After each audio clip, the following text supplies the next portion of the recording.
पश्चिम बंगाल में चुनाव से ठीक पहले बड़ा खेल हो गया है और ऐसा झटका लगा है जिसने टीएमसी के पूरे कैंपेन मैकेनिज्म को हिलाकर रख दिया है।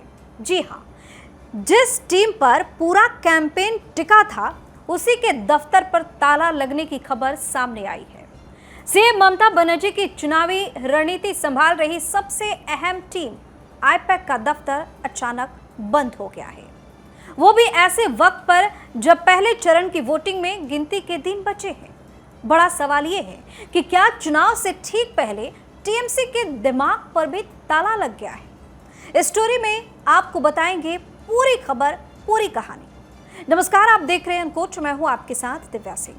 कोलकाता के विधान नगर स्थित आईपैक ऑफिस पिछले 2 दिनों से बंद है और अंदर खाने से खबर ये आ रही है कि करीब 1300 कर्मचारियों को काम पर न आने का निर्देश दिया गया है। ये वही टीम है जो अब तक टीएमसी के पूरे चुनावी अभियान की रीढ़ मानी जा रही थी।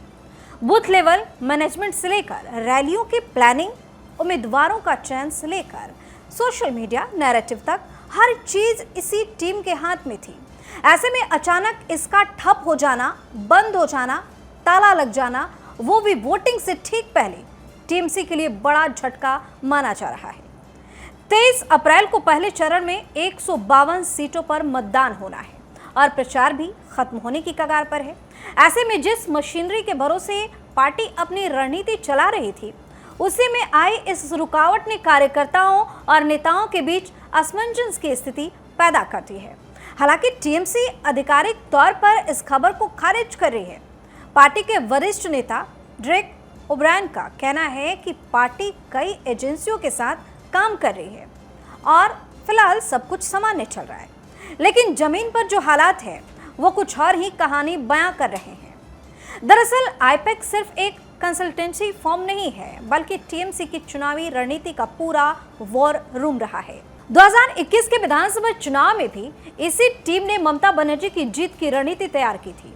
इस बार भी पार्टी ने बूथ लेवल तक डेटा एनालिसिस, उम्मीदवारों का चयन, रैलियों की टाइमिंग, भाषणों की लाइन, सोशल मीडिया कैंपेन, सब कुछ इसी टीम को सौंप रखा था। यहां तक कि करीब 33% विधायकों के टिकट काटने का फैसला भी इसी के सर्वे पर आधारित था, ऐसा भी कहा जा रहा है। आईपैक ने इस चुनाव के लिए करीब 93,000 पोलिंग बूथों पर 1 लाख शैडो एजेंट्स तैयार किए थे, जिसका काम था वोटर लिस्ट की निगरानी करना, नाम कटने से रोकना और फील्ड से रियल टाइम फीडबैक देना। हर सीट पर अलग अलग वॉर रूम बनाए गए थे, जहां 20-20 लोगों की टीमें लगातार काम कर रही थी।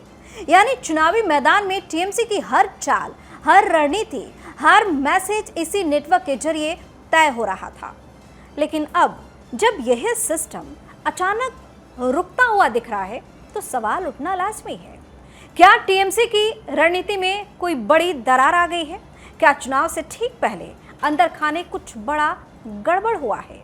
इस बीच टीएमसी ने एक और बड़ा दावा किया है। पार्टी को आशंका है कि उसके करीब 800 नेताओं और कार्यकर्ताओं को केंद्रीय सुरक्षा बल एहतियातन हिरासत में ले सकते हैं। इसे लेकर पार्टी ने हाईकोर्ट का दरवाजा भी खटखटाया है और तुरंत सुनवाई की मांग भी की है। पार्टी को यह भी डर है कि केंद्रीय बल राज्य के पुलिस थानों पर कंट्रोल कर सकते हैं। यानी एक तरफ चुनावी रणनीति से झटका, दूसरी तरफ प्रशासनिक दबाव की आशंका, दोनों ने मिलकर टीएमसी के लिए हालात और जटिल कर दिए हैं। और इस पूरी कहानी में एक और बड़ा एंगल है आईपैक पर चल रही जांच। सीबीआई और ईडी दोनों इस फॉर्म से जुड़े एक बड़े मनी लॉन्ड्रिंग केस की जांच कर रहे हैं। करीब 2,742 करोड़ रुपए के कथित घोटाले में कंपनी और उसके डायरेक्टर प्रतीक जैन का नाम सामने आया है। आरोप है कि हवाला के जरिए करोड़ों रुपए ट्रांसफर किए गए। इसी मामले में हाल ही में ईडी ने कोलकाता में छापेमारी भी की थी। यह मामला अब सुप्रीम कोर्ट तक पहुंच चुका है। ऐसे में सवाल सिर्फ एक दफ्तर बंद होने का नहीं है, बल्कि उस पूरे सिस्टम का है जिस पर टीएमसी ने अपनी चुनावी दांव लगाया हुआ था। चुनाव से ठीक पहले अगर रणनीति बनाने वाली टीम ही सुस्त पड़ जाए, तो मैदान में असर दिखना तय माना जाता है। कुल मिलाकर पश्चिम बंगाल के चुनावी रण में यह घटनाक्रम एक बड़ा ट्विस्ट बनकर सामने आ गया है। ममता बनर्जी के लिए ये सिर्फ एक तकनीकी दिक्कत नहीं, बल्कि एक ऐसा झटका है जो चुनावी समीकरणों को प्रभावित कर सकता है।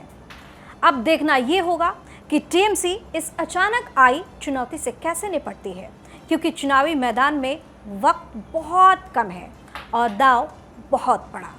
खैर, आपकी अपनी राय क्या है, हमें कमेंट करके जो बताएं। चैनल को सब्सक्राइब करें, वीडियो को लाइक और शेयर जरूर करें। बहुत बहुत धन्यवाद।